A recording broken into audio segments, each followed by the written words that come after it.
موية الشراب عشان بكون آمن، وكلت استخدم بخانة، وكلت معكرة في محل المفتوح، كلت غسل إيدتك بموية نظيف وصابون، وخاصة قبل أكل وبعد كان تدخل في بخانة، وكان ظاهر ليتا أو لأي زول التبارف علامات كوليرا، كلت أطلب علاج الفوري. إذا كان إتا أو أي زول من أسرتك أو مجتمعتك عنده علامات أو أعراض كوليرا، كلت تبلغ طوالي لأقرب مرفق صحي أو لعامل صحي أو لشخيلتكم عشان تبلغوا مساعدة طبية. لكثير من معلومات كلت تتصل بوزارة الصحة في رقم المجاني 6666. رسالة دي بجالتكم من وزارة الصحة بدعم من منظمة الصحة العالمية يونيسيف والشركاء. Good morning, good morning. It's iRadio. The Dawn on iRadio.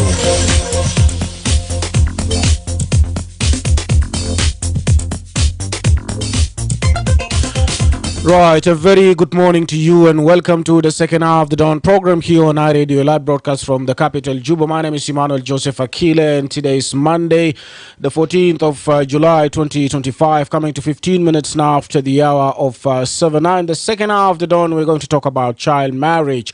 And child marriage in South Sudan remains one of the most pressing child protection concerns, deeply rooted in cultural norms, poverty, and gender inequality. Now, this harmful practice poses severe risks to the health and well-being of our young girls. Now, according to a report by Girls Not Brides, a global network of more than 1,400 civil society organizations from nearly 100 countries, 52% of girls in South Sudan are married before the age of 18 and 9% before 15, placing South Sudan among the countries with the highest rates globally. So to shed more light on this, I'm joined live in the studio by Zabib Musa, GBV activist and executive director, Women for Justice and Equality, and also Betty Thomas, who's a social worker. It's good to have both of you in the studio this morning.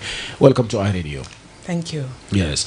Now let me start with this question to both of you, and Zabib, let me start with you. Why does child marriage continue to persist in South Sudan, despite national laws and also global efforts to end it?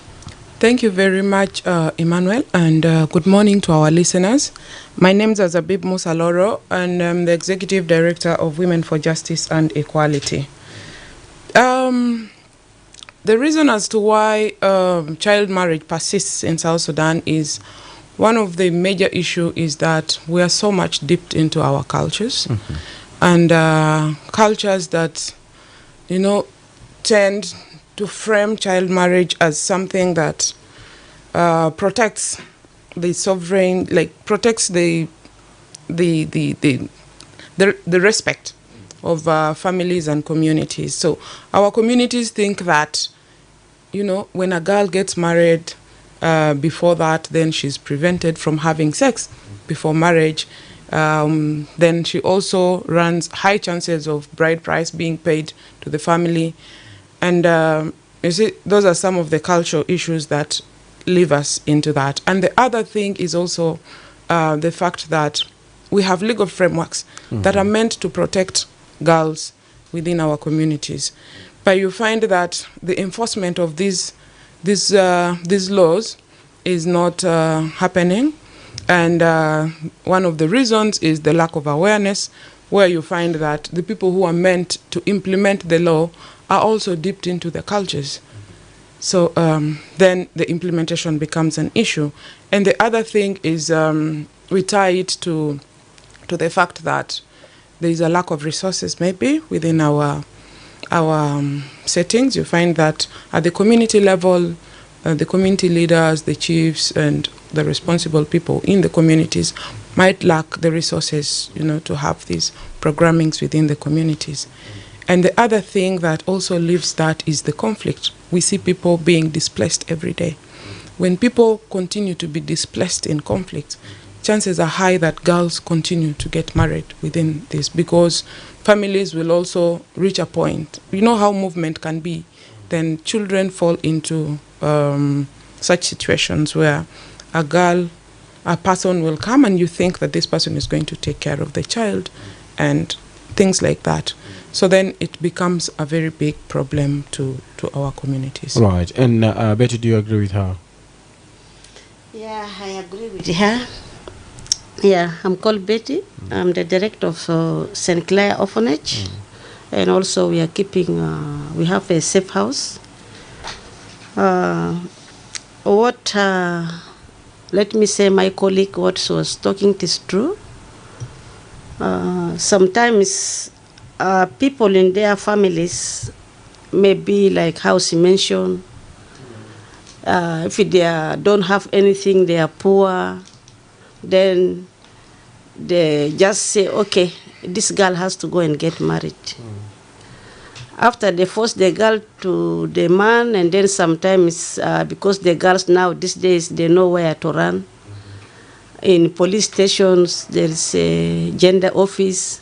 Sometimes they run there themselves and they report to the police, and sometimes the police call us, and then we shall go there and rescue her. Sometimes we go and talk to the boss of them, the parents. We first do the counseling, and then also to the side of the girl, until they all agree, we bring them together. But sometimes they cannot go. They have to beat them up and tie them. And sometimes we take them to the court. And also the court will take place. That is the problem, like how one of my colleagues mentioned that awareness is there. But sometimes it is good to go and do the awareness rural areas, sometimes in the villages. Not always we go to hotel, people sit and talk. Sometimes it is go deep to the villages, in the areas where there is no, some of them they cannot listen to the radio. And some of them, they don't know anything about awareness. It is good to them and sit with them under the tree and talk to them, make the awareness. It is not good to force the girl to get married. Yeah. And you earlier, Zabib, you talked about people who are implementing the law. Who are those people who are should or are implementing the law, and what can be done to address this issue of them being actually part of this negative culture of child and forced marriage? Implementation of the law is actually a collective responsibility, if I may say, where we have the government playing its role as government to see that the laws that are in place are respected and are put into action. They have a role of making sure that children are protected within the communities.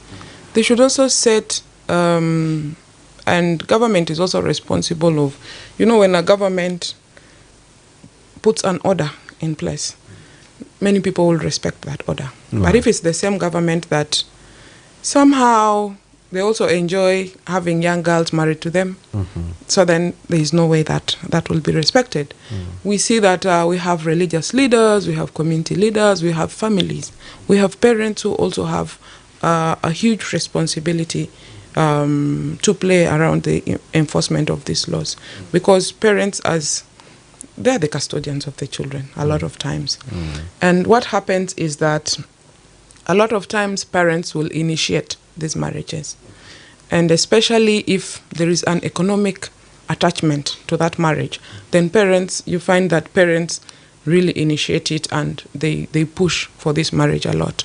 So they, as custodians of the children, should be also part of the law enforcement. Right. And what do you think are some of the cultural or, let's say, legal gaps that continue to enable child marriage now, despite the legislation being in place? Some of the things is that, one is let's say the lack of awareness as one major issue. Even if awareness is happening, has not really gone deep into the communities that are far away from the city. And awareness in itself comes with a lot of things. And awareness in itself cannot be done by one person.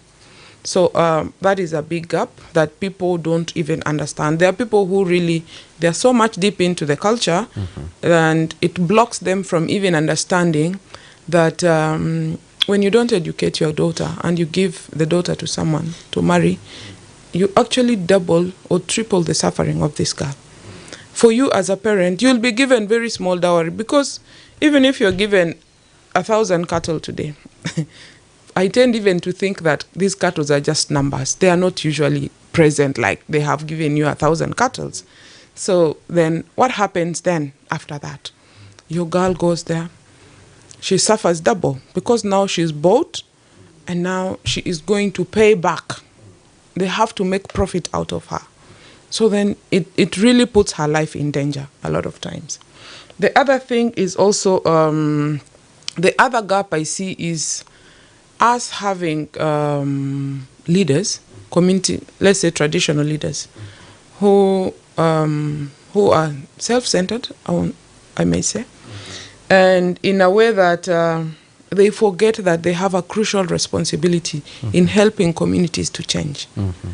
So they are present, and a lot of times they are seeing how this whole thing is happening in communities, because they come to bless these things, and they don't talk about the negative impact of early marriage or child marriage. Right.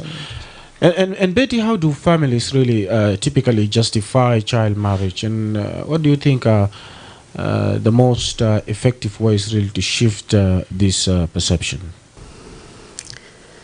Yeah, that one, it is good in sometimes to go to communities, leaders, and make for them awareness in the ground, not just to make like teaching them through the papers and whatnot. Just they make the awareness local, communicate to them or explain to them for them to understand, not to force the children to get married. Because sometimes you'll find the girl, she will get married and she's very young.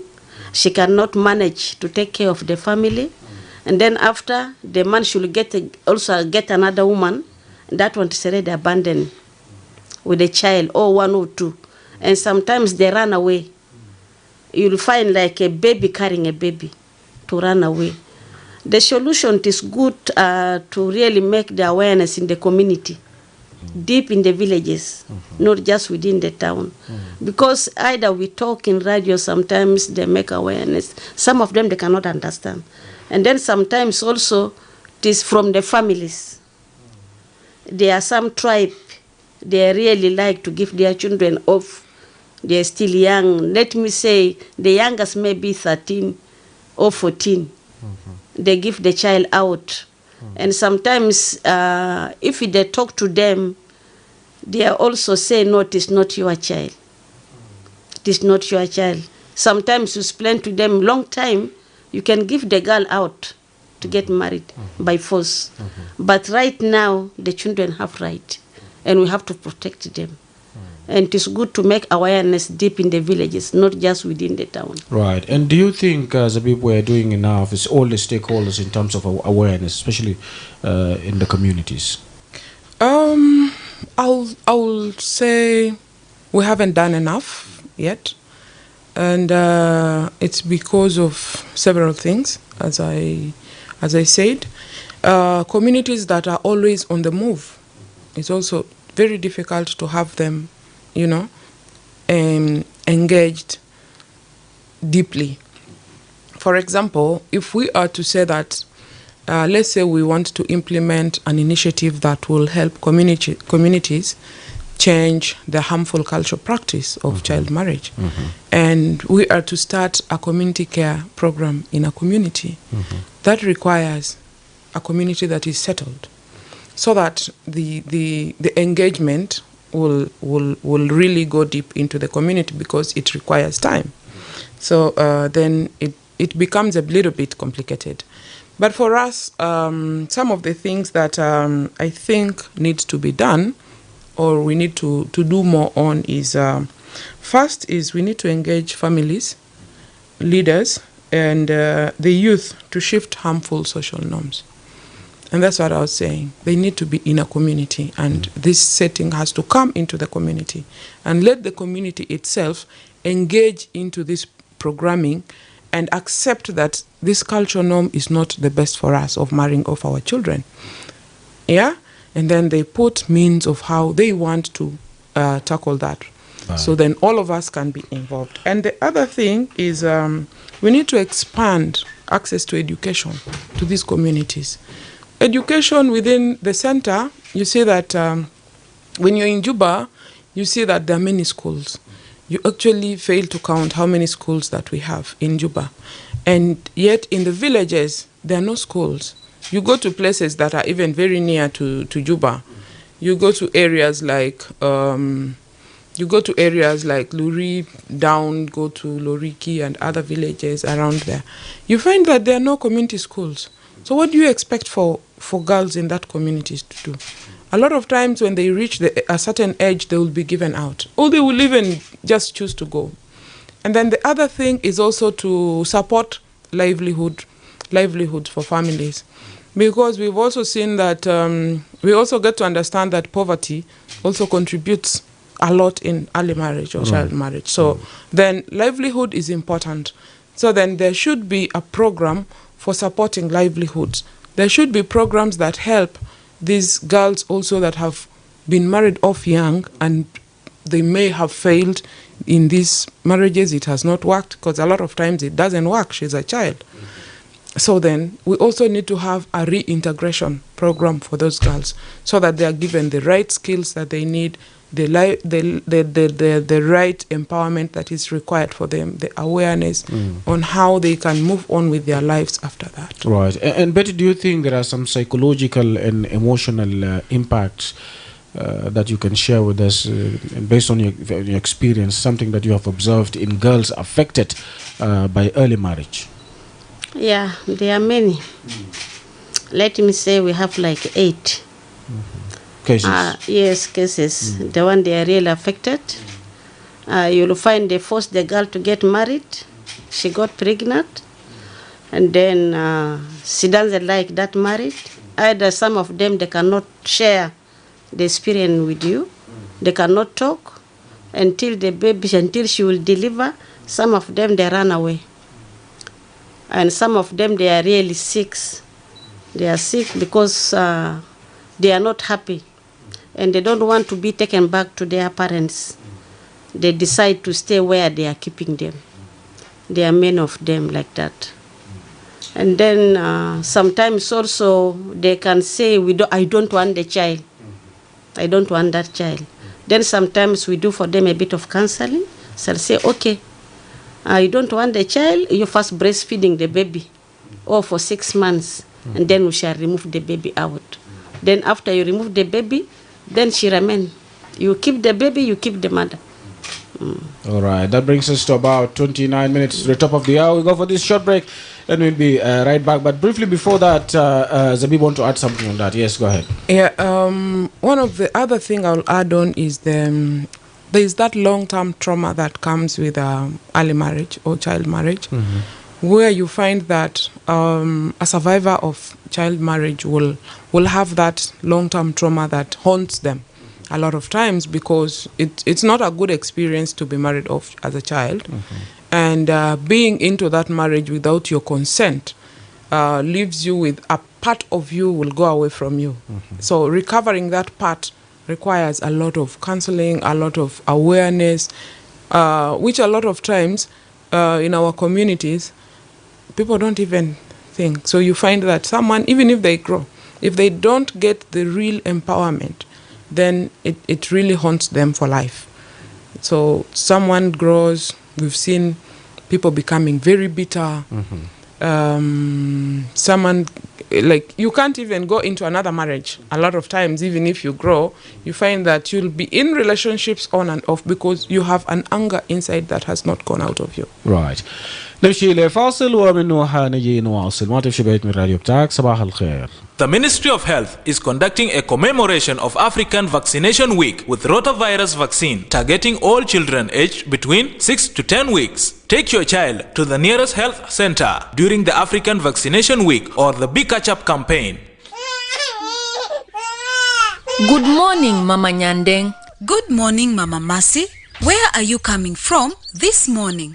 I had taken Mercy for rota vaccine at the health center to protect my child against rotavirus diarrhea in infants and children. She was also vaccinated with other routine immunization vaccines at no cost. Is baby Mercy already vaccinated? Yes, she was vaccinated last month. Does she need to be vaccinated again? Yes. She needs to be vaccinated with at least 2 doses of rota vaccine at 6 and 10 weeks to be fully vaccinated, immunized, and protected against rotavirus. Really? I just heard from afar that there will be a vaccination campaign during the African Vaccination Week, but I was not keen enough to get the details. You know, rotavirus vaccines are effective in preventing diarrhea and deaths in infants and young children. This vaccine has just been introduced this year 2025.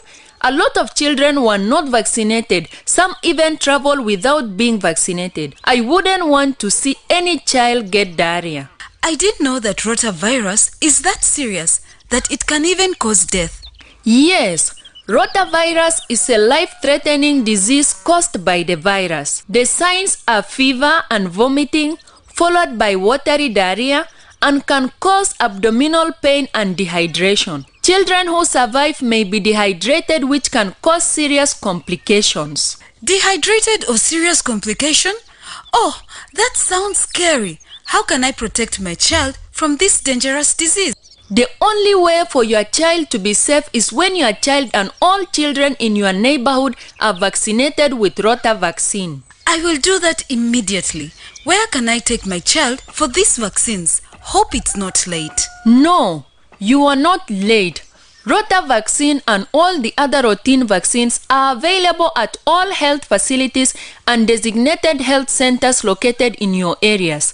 Tell all your neighbors with children between 6 to 10 weeks to be vaccinated. I'm glad you told me. I will take my child immediately to the nearest health center for rota vaccination. Bring your child to the nearest vaccination site and protect them from rotavirus and vaccine-preventable diseases. This message is brought to you by the National Ministry of Health with support from WHO and UNICEF.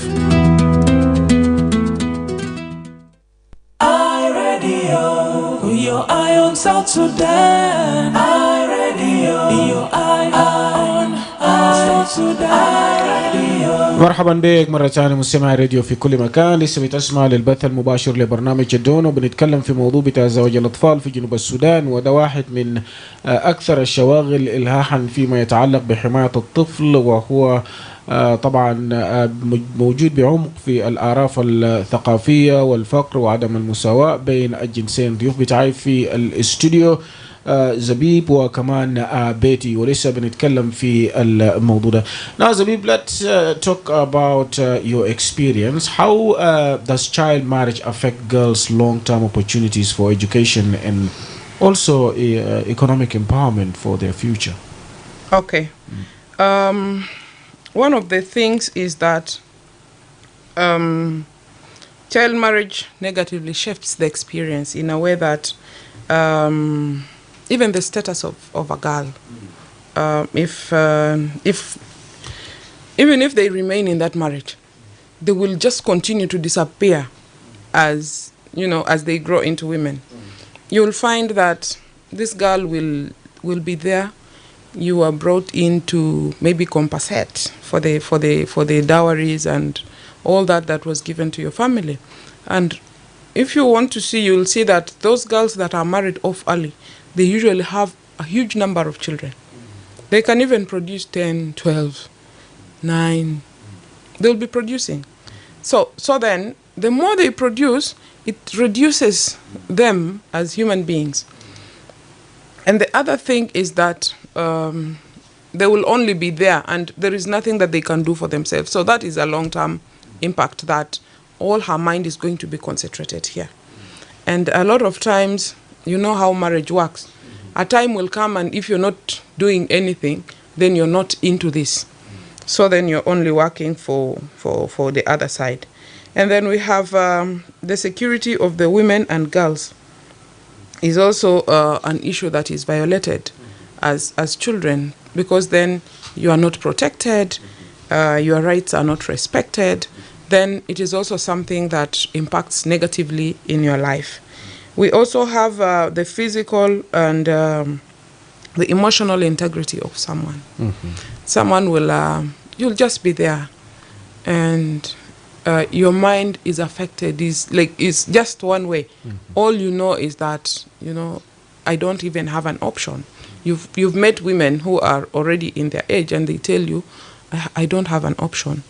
I spoke to one of the older women some time back, and this woman was married when she was about 17, 16. That was a long time. And she stayed in that marriage for 45 years. And in that 45 years, she was, of course, she was a third wife.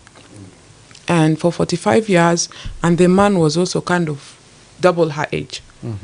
So she lived in that family, and she had her children. All she knew was she was just there to bring up children of these people, so and so is sick in the family, you do that and all that. So then what happened is that the man died at a point, and then that is where her suffering also became double than what. Then she started realizing that even when I was in this marriage, I was not needed. I was just brought in as a slave to take care of another family. Then in my conclusion with her, because everything was taken away from her, and she remained as she came. And she's already of age now. She's 50 plus, 60 plus. She cannot start life. And what she told me was that when I asked her that if you were to be brought back to the other age, 16, 17, when you are married, would you accept the same person or another person to marry you at that age? She said, she told me I would not choose that. I would not even choose marriage, for a success. Because I did not even want this marriage even from the start. But because I did not have an option and my parents had accepted, I went. So those are some of the things. That is a very long-term trauma that someone is going to go with to the grave. Right. Betty, let me come to you. How do poverty and displacement increase vulnerability of child marriage from your experience as a social worker perspective? Yeah, from what I know, sometimes you find in the family, they don't have things. And the man has to force the woman to agree. Sometimes either they can fight until they can say, okay, let us decide to give this girl out. And sometimes they can give to almost somebody close to the family or a friend. And also they can look for someone like has money. They can give either something small. That is what I saw it in some married. Like, let me say there is a girl, the mother was given away in 92 during the war. They are forced marriage, the mother. Now the mother also produced that girl. Now the girl saw the mother was suffering in the family. Now somebody come and approach the girl. The girl say, if they married, it's like I'm seeing my mother suffering in that family. I don't want to get married. And up to now, the girl not get married. And sometimes also like how my colleague said that if there is schools in the community, and that one also should help a lot. Because right now, like let me say like some forced married girls and drop out from the school, or they fail to continue with their marriage. Some of them, they can say, okay, I want to go back to school.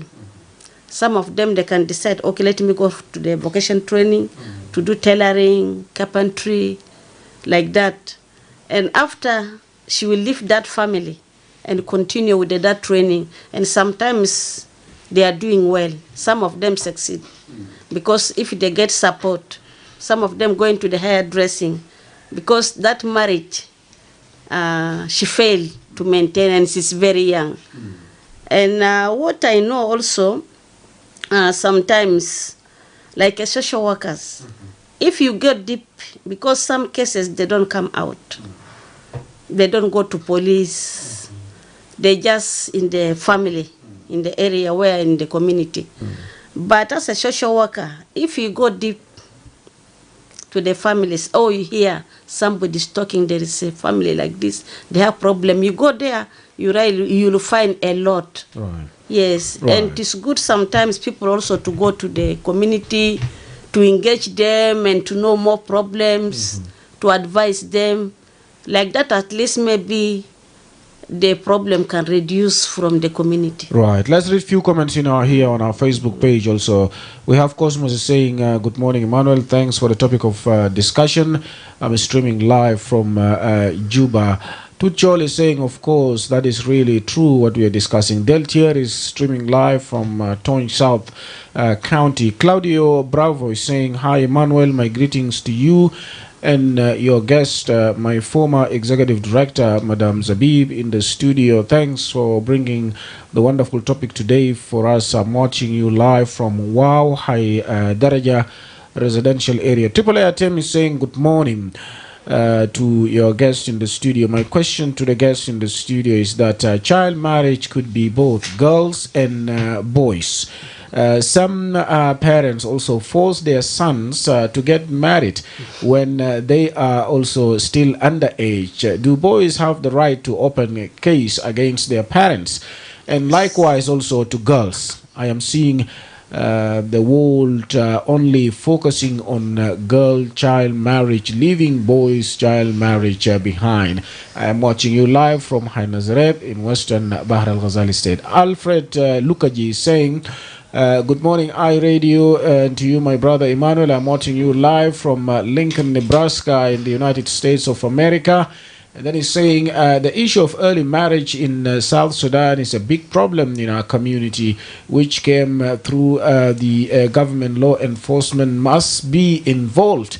As my two sisters are actually concerned about it, and also the parents and awareness. Child marriage is a crime against our children in South Sudan. And he's saying any parent must be held accountable.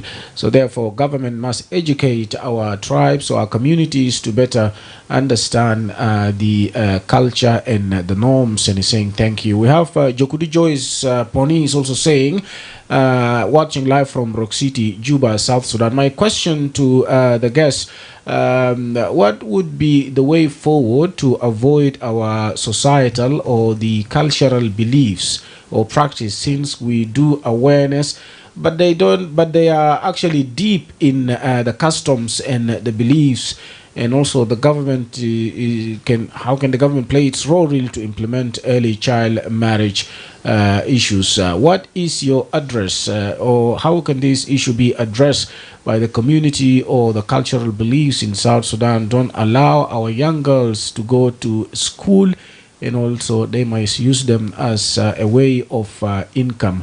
This is a concern also there. Kubalu John is saying, hi, my regards to you in the studio and your guest in the studio. Thanks for bringing this wonderful topic for us. I am watching you live from Western Equatoria State, Yambio, but currently in Nzara. Another question from Angui Ustaz is saying, what are we going to do about child marriage, while our leaders are actually encouraging it, because they even get married to young ladies? Even if you talk about it now, this case, it will actually take time. That is the concern. Dut also is saying the issue of child marriage is common in our society due to poor living conditions and lack of parental care. Yes, very important points and concerns and questions there raised by our followers on our Facebook page. كده نجي بيتي أنا بقدر جاوب أو بقدر أعلق لبعض من الأسئلة والكلمات اللي نقرأ, and then Zabib can also add something from her side. Yes, further. شكرا listeners.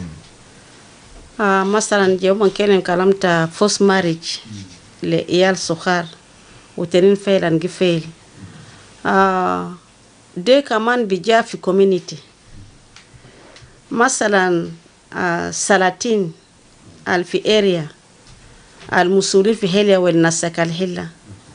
مثلا كان مشكلة جاء الناس ما قالوا في جينا سكر ديروا ودي كده جوزو يلا مرات بيشيلوا في محلات سلاطين يلا ممكن يشيلوا كيس ده من يجرا ونسو في كيس ده من بقدر ودي جينا ده لجوزو مثلا كرتين تو من ما بعرفوا كلام تا إيريس تا يار سخار ومن عارفوا ده كلاس كويس بدفعوا جروس بودي أبغار كده بنيا ده روا لكن من ما قاعد قدام مستقبل تبنيا ده في سنو البحاصل في مال جوزو ده يلا هو كويس كمان ج community leaders ج سلاطين والنشكال هلا ده كمان أجا ملومون awareness على كيف من بهاندل cases ده ومن كان ما بقدر هاندل كده من رفاه للسوشيال ويلفير دي حكومة يلا ناس حكومة بعرف من بعمل كيف مثلا بقدر ساعدوا إيالي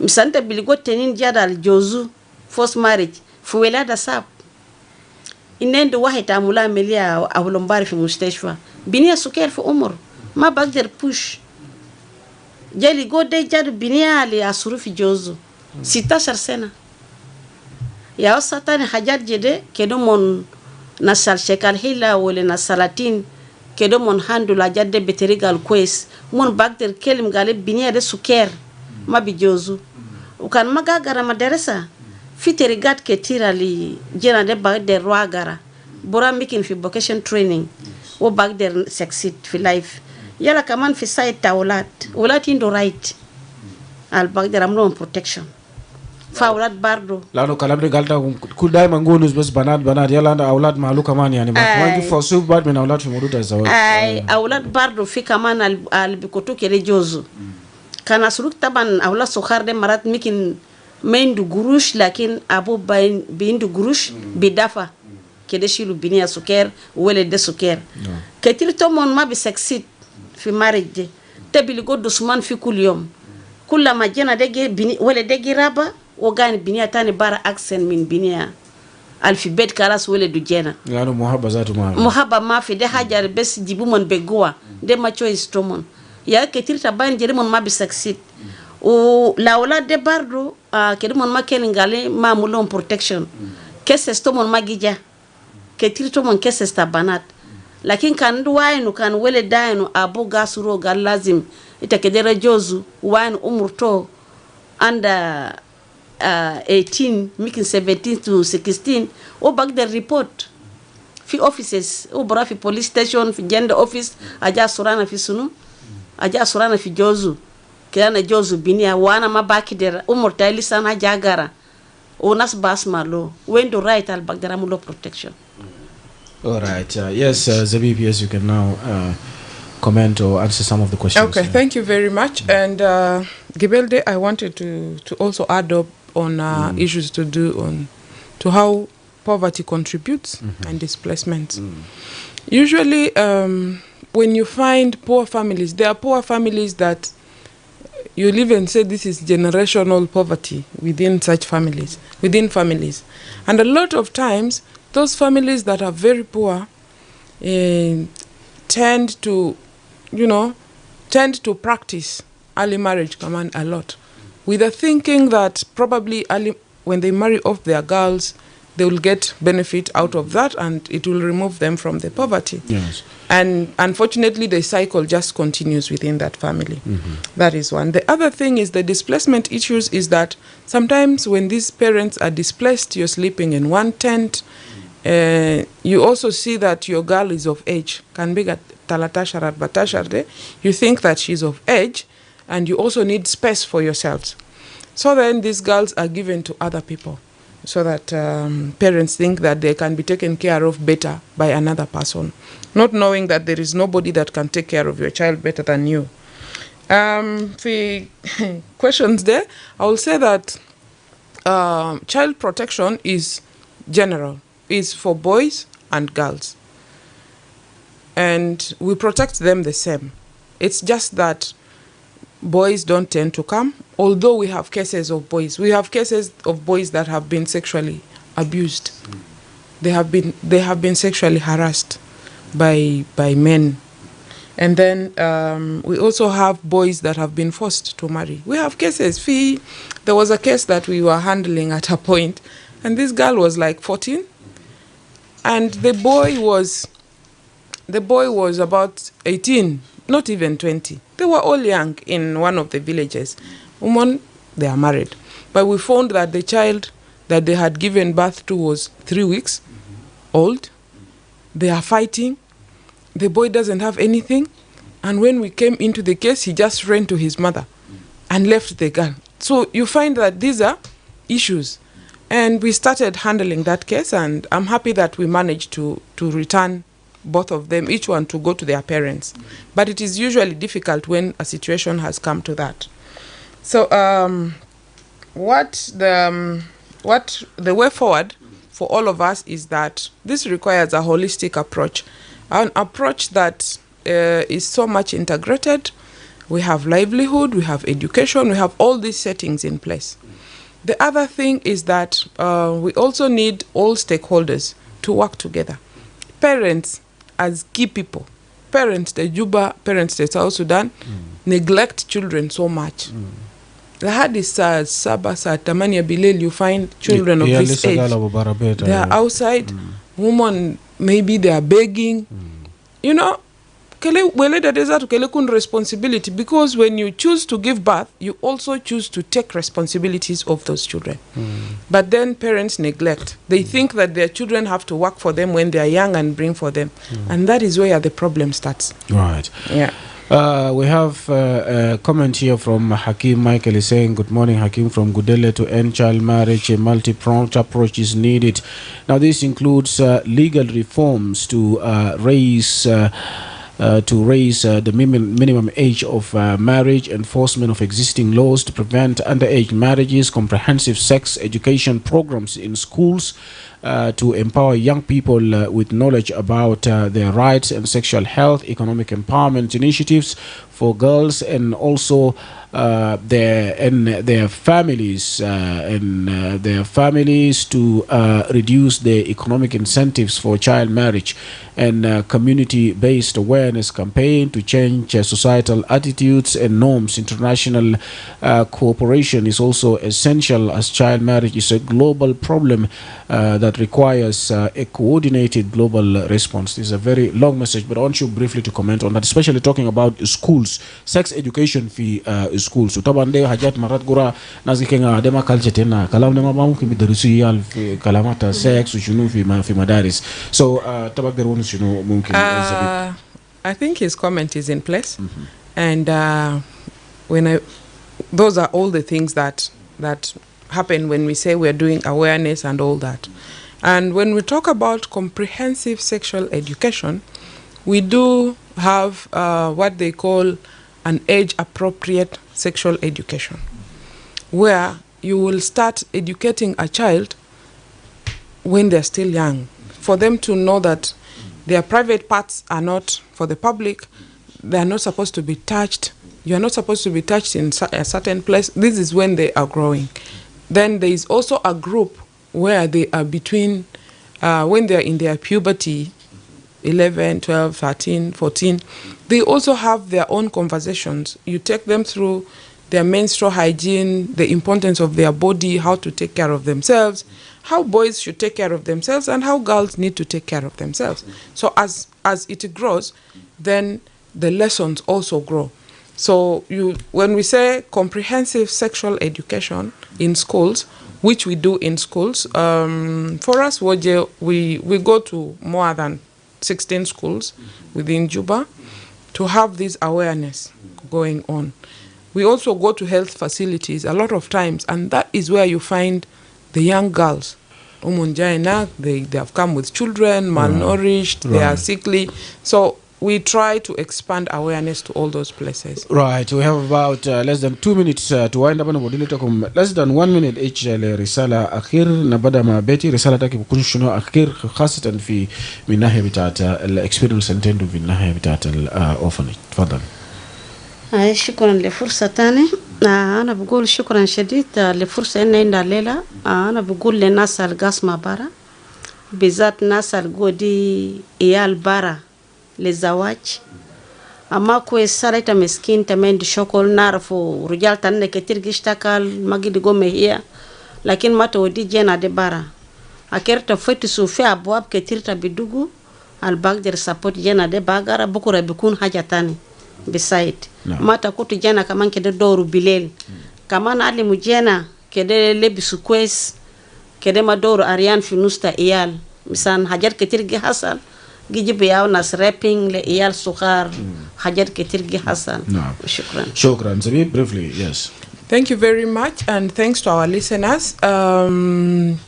Mine is that ya jamaa, child marriage is a collective responsibility. We can only end child marriage if all of us work together, because as a government, they can also not work alone. They need to have the community, they need to have the families. And then we need our international partners and the civil society, so that whatever we do will have the energy that it goes, that it requires. And thank you very much for hosting us this morning. All right, thank you.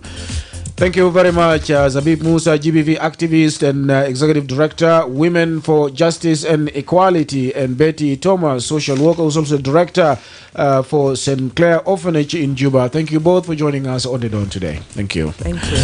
Yes, that brings us to the end of the Dawn edition for today. Join us again tomorrow morning at the same time to get the latest on what's happening in South Sudan and beyond the borders. Up next, news in Arabic. On behalf of the Dawn team, Paulino Athe, Awan Moses and producer